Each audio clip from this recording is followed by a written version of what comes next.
Alrighty, we are on 3.2, first lesson of the new semester. We're dealing with correlation. The way that this semester will work is going to be super similar to last semester. I'll make a video on the actual book work, the notes part. I'll do a couple questions there. Of course, the answer key will be uploaded for you as well. And then the actual homework part will be more on your own. I'll give you the answer key. Typically, with just the answers written down, you will actually need to show the work in order to receive full credit on it. Okay, so correlation. How does one thing compare to another thing? That's what correlation essentially is. Okay, so for this first part, we are going to need to use this graph to answer the following questions. Write a sentence to summarize the trend shown in the graph. Okay, so what's the graph talking about? Many developing nations struggle to afford food. So the y-axis is the percent of people who cannot afford food in the past year. And the x-axis is in 2012, the GDP per capita. So essentially, in layman's terms, how much does a person make each year is how I would explain that. I'm sure there's more technical answer, but that's how I explain it. Okay, so looking at what this graph is saying. So there's three different types of countries. We have advanced countries, emerging markets, and developing economies. So these blue triangles, they're right here. Those are our developing economies.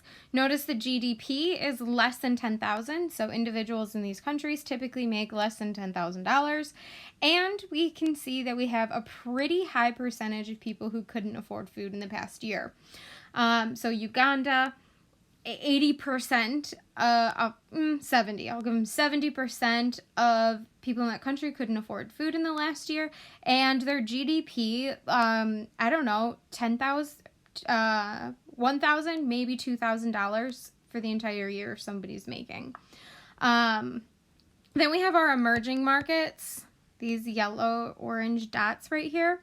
So we have Indonesia, China, and Mexico. I wouldn't have guessed China was an emerging market, but I guess they are.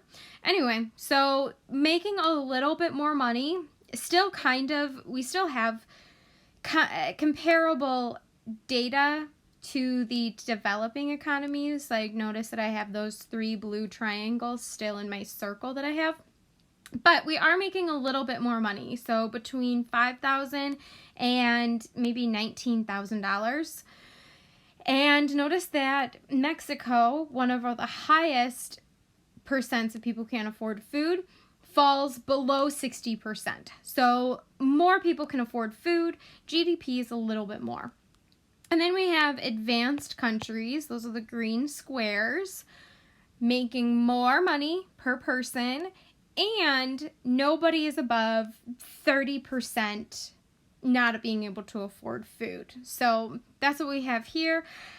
So to describe that in words, I would say countries with higher GDPs have a lower percent of people who cannot afford food, which makes sense. The more money you have, the more able you are to afford food.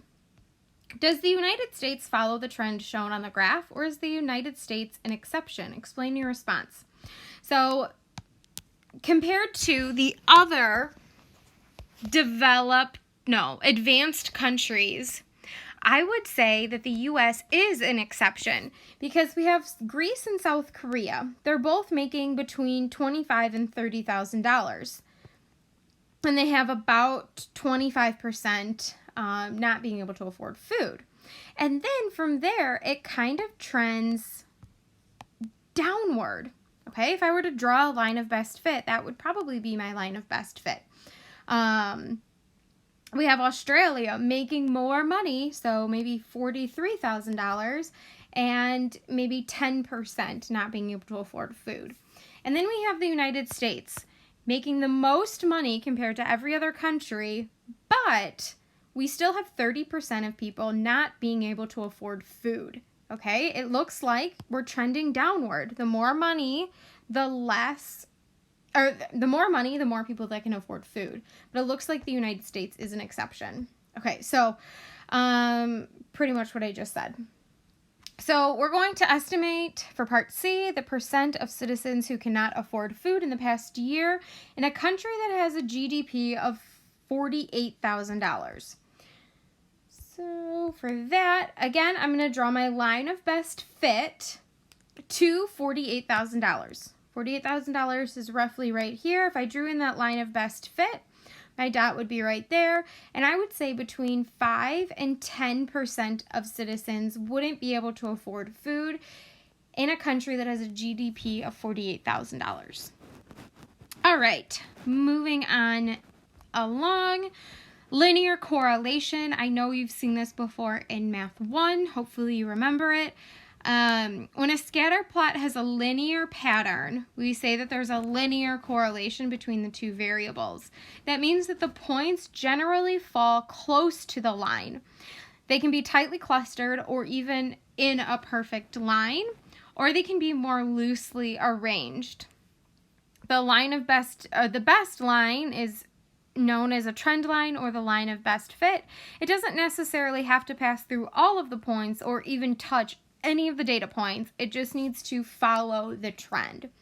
So we have positive correlations and increasing as we go from left to right, or a negative linear correlation, points are decreasing from left to right. So for each pair of variables, determine if you would expect to have a positive or negative correlation if we were to draw a sketch of it. So the number of customers a company has and the total revenue for the company. Well, I like to think of some examples here. The more customers you have, the more money you're going to make. So I said this was a positive correlation. The less customers, the less money. And then B, the number of hours of overtime worked and the number of hours spent with family. This one I said was negative because the more you work, the less time you're going to be at home. So typical work week is 40 hours. Anything more than that is considered overtime. So the more time that you spend at work past those 40 hours is just an hour less at home each day. Part C, the cost of a car and the number of people willing to pay for it. So the more expensive a car is, the less number of people willing to buy it. So if every single car on the market was worth $5, most likely every single American would own a car because it's cheap, everybody can afford it. If a car is $100,000, that means that there's going to be less people having cars. Not many people are willing to spend $100,000 or even have $100,000 to spend on a car. So this one would be a negative correlation. And then the last one, the number of hours a student studies for the ACT and their SAT score. So the more you study, the higher your score is going to be. So that's a positive correlation.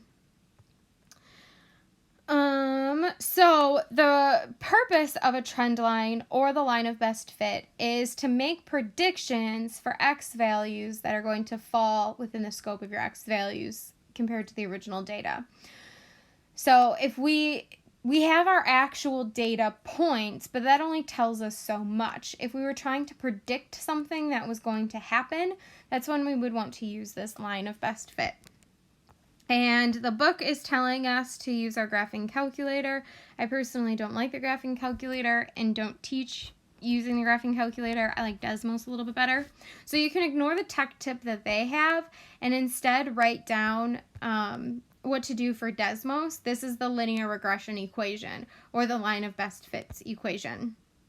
So I'll do a little brief tutorial right now to show you how to use Desmos to, 1, plot these data points, and 2, to create that line of best fit and the equation. So I'm not going to do every single point because there's like 20 data points here, but I'll just do a couple for you just so you can see how it kind of works in case you weren't paying attention first semester when we did this. Okay, so I'm going to hit the plus sign. Hopefully you can see it got highlighted as I touched it. So plus, and then table. I'll plug in my X values. I'll plug in my Y values. Again, I'm just going to do 4 of them to just show you the general picture of how to do this. Okay, and then 72. My Y values, 65, 62, 66, 74. Okay, So I just have those 4 data points plugged in. I can zoom out, I can zoom in, and yeah, positive correlation, and that's what my graph had. So doing pretty good. Okay, so if I had plugged in all of those points, my graph would look exactly like this, but I'm not going to do that.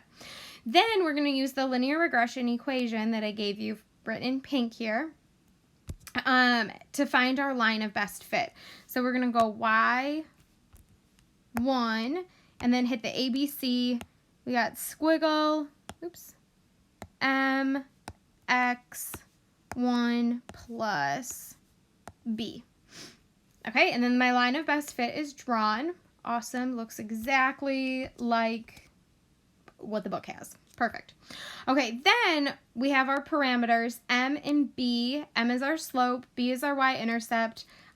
Notice, no, it does not equal what they have in the book. Why? Because they had 20 data points and we had 4. The more data points you have, the more accurate your equation's going to be. Our equation's not very accurate. So no, they don't match. That's okay. I just wanted to show you an example. If we plugged in all the data points, they would match. Okay, then from there, we can make predictions based on the line of best fit or the linear regression equation. So if I wanted to know make a prediction of how tall somebody is based on their arm span. The arm span is 67 inches. How tall would this person be? Just a prediction, not an actual data point, but a prediction. I'll use the linear regression equation that we found and substitute in 67 inches for the arm span, which is A, arm span of that person, solve, and we have that person being 67.6 inches tall. Again, just a prediction for what we think it's going to be based on the other data values. Does that mean that it's going to happen every single time? No, it does not. Whew, that was a lot. Okay, question 3. So we have earnings and unemployment rates by educational attainment. So this double bar graph is from the Bureau of Labor Statistics. Shows unemployment rates in 2014, listed all right here, and median weekly earnings in 2014 shown here based on how much education you have. Okay? Answer the following questions to investigate the relationship between these two. Okay, so describe the general trend you see in this graph. Are there exceptions to the general trend? Give examples if possible. Okay, so what's happening? Well, I hope it's pretty evident that the more education you have, the more you make each week, and the lower the unemployment rate is. The less education you have, the lower your weekly earnings and the higher the unemployment rate will be. Okay? So like I just said. And then are there exceptions to the rules? Yes. Maybe you know this, maybe you don't, but of course there are going to be some exceptions. The graph does not account for the field of study that you have. Some fields are not in demand. So just because you have a degree doesn't necessarily mean that that job is in demand.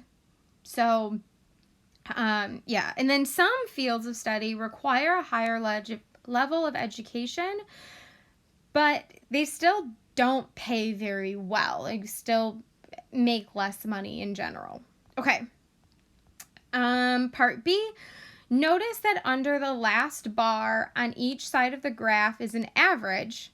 These numbers are not the simple means of the values listed on the bars in each category. How do you think that they were calculated? Okay, so they're talking about this. All workers, 5% unemployment. If I actually took the average of 9, 6, 6, 4.5, if I took the average of all of those, add them together, divide by 8, it would not equal 5. Just like over here, the average pay is $839, but it's not actually the average. Why? we took a weighted average because the number of people in each field or in each job category is not equal. So each average is a weighted average, the weight of the number of people in each job field. Okay, what does that mean? Not really understanding me. So most Americans, I would say, have between a high school diploma, some college, but no degree, and an associate's degree. I would say that's where majority of Americans fall, is in one of those three categories. That's where most people are. So we have a lot of people in those three categories. The number of people with a doctoral degree is pretty low, I would say. Lower percentage of people in the workforce have a doctoral degree.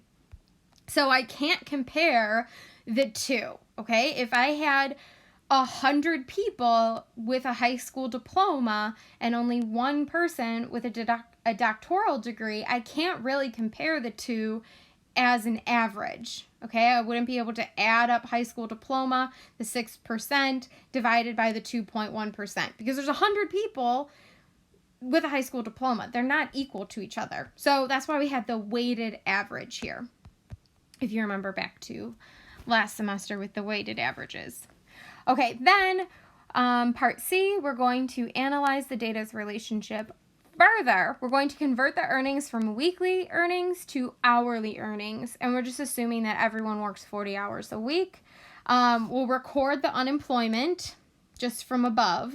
Okay, so I rewrote those in there. And then to find from weekly to hourly earnings, I'm going to take the weekly earnings divided by 40 hours, because that's how much work is worked each week, and that'll give me the hourly pay. So divide by 40 for each of those, and there we go. Okay, so maybe this makes a little bit more sense to you. Last semester when we did the buying a car project, I had you give me, or I gave you a salary for an hourly rate for your job, if you remember that. Some of you gave me back what you actually make at your real job. So most of you are between $10 and $12, maybe $13 an hour, which totally makes sense in this graph. Less than a high school diploma, that's you, because you haven't graduated yet, you're making about $12.20. Okay? So you can compare that to, well, what if you have a high school diploma? There's more job opportunities for you, and your hourly earnings is going to increase. And then with the more education you have, the more valuable your time is going to be, because you're more educated. You have specific training on something. You might be an expert in your field. What have you, so salary will increase as you go along. Okay, create a scatter plot. Bam, I just took the data from above, put it on my graph, drew in a line of best fit. You can pause the video and do that yourself. Part E, what does your scatter plot suggest about the relationship between the earnings and unemployment rates? What kind of correlation is suggested? Well, hopefully without even drawing this scatter plot, you were able to see that the unemployment rate is lower as the earnings are higher. So the more money you make, the less the unemployment rate is. And then this gives us, looking at the scatter plot, it gives us a negative correlation because I'm going down as I go from left to right. We can use this trend line. So they actually gave us the line of best fit to do some predictions. So U represents unemployment rate, H represents hourly earnings. So if the unemployment rate was 2%, what would the predicted hourly pay be for that job? So I'd plug in 2 for U and solve. So the predicted hourly earnings is $36.50. If the unemployment rate was at 4%, it's predicted that individuals would make $28.10. And then for an unemployment rate of 6%, we have 19.7. you can plot those and draw a line through them up here. I'm not going to do that. I think you guys can handle that, so I'm just going to move on. Then part G, again, predict the hourly earnings for a job that has an unemployment rate of 5%. So again, I could plug in 5% to my equation. I could also look, since they weren't very specific, I could also look at my scatter plot and look at my line of best fit. For a 5% unemployment rate, it looks like $23.90 is an hourly rate. All right, moving right along. Last question we're going to deal with is residual, which is just the difference between an actual observed value and the corresponding predicted value. So actual minus predicted. So if your actual height is 71 inches and the trend line is going to predict that your height is 72 inches, the residual is going to be -1 inches since you're shorter than predicted, and the residual is negative because you're shorter. Okay, professor's wondering if his final exam really provides any additional information about what his students have learned during the semester. To help him decide, he looks at a student's grade from the previous semester before the final exam and on the final exam. So overall grade before the final, and then the final exam grade, what they scored on the final exam, and then we're going to predict the final exam score. So we can graph these on Desmos. Okay, let's exit out of there, exit out of there. I'll actually go through the whole thing. I'll plug in all of these data points. Oops.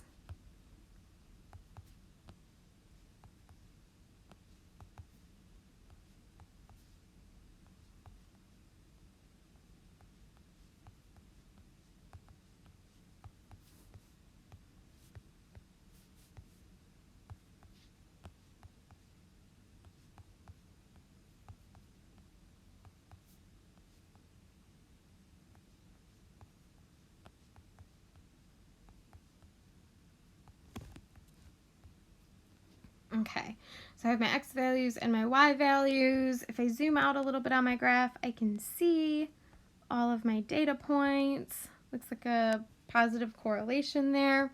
And then I can plug in my linear regression equation. Remember, y1 squiggle mx1 plus b. Okay, and here is my equation. Notice that the linear, the equation that they gave us is the same. Here is my slope, m, and I'm pointing. Obviously, you can't see me pointing, but my m value or my slope is 1.0138, which matches what I was given, and my y-intercept is -4.1629. So again, this would be predicted. Okay, this equation would give me the predicted grade.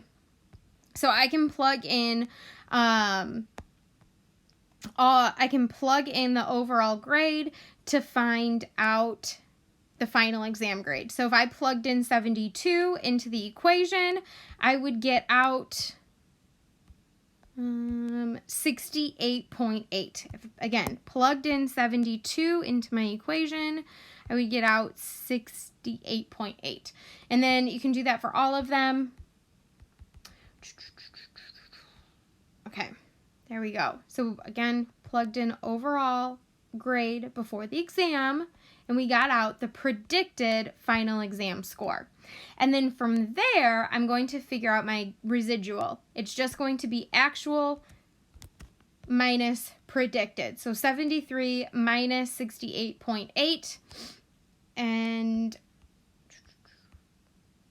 did that for all of them. There are my residuals. Okay, so a residual of 4.2, not too far off. We had a pretty good prediction there. A residual of 10.8, pretty far off. My prediction wasn't very good there. A residual of 0.1 is great. The actual and the predicted were very close. So they actually got a 75. We predicted a 74.9. So we did really good on that one. Give yourself a pat on the back. Okay, so use the equation. We actually just did that.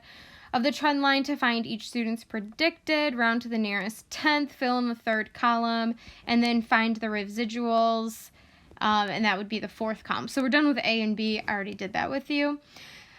Part C, what does a positive residual tell you about the student's performance on the final exam? Okay, so positive residuals obviously don't have a negative sign. Let's look at their actual and their predicted. So they actually got a 73, predicted 68.8. They actually got a 54. We predicted that they would get a 64.8. So they did, actually that should be a negative 10. Yeah, negative 10. My bad. That was a mistake. Oops. Okay. So they did better than predicted. So a positive residual means that they did better. We predicted that they would do worse. Okay. What does a negative residual tell you about the student's performance on the final exam? Okay. So this last one is, let's look right here, negative 14.8. They actually got a 52. We predicted that they would get a 66. So that means that the students did worse than expected. Last question, how well do you think the model given by the equation of the trend line predicts the final exam scores? Does the professor still need to give a final exam? Why or why not? So I would say that some of the exams were much higher or lower than predicted. We had residuals of 10, 14, negative 10, negative 14. That's really far off. Like, that's a whole letter grade, maybe 2 letter grades off. So I would say that this professor still needs to give a final exam. If all of the residuals had been like 0.1, 0.5, I would say no, he doesn't need to give a final exam. But with residuals of 10 points, that's a lot. So I would suggest him giving a final exam. Okay, sorry this video was so long. I know that I think we've got 2 days for this lesson. So you can stop now and then do the homework part tomorrow, or you can just keep powering through and do the homework now.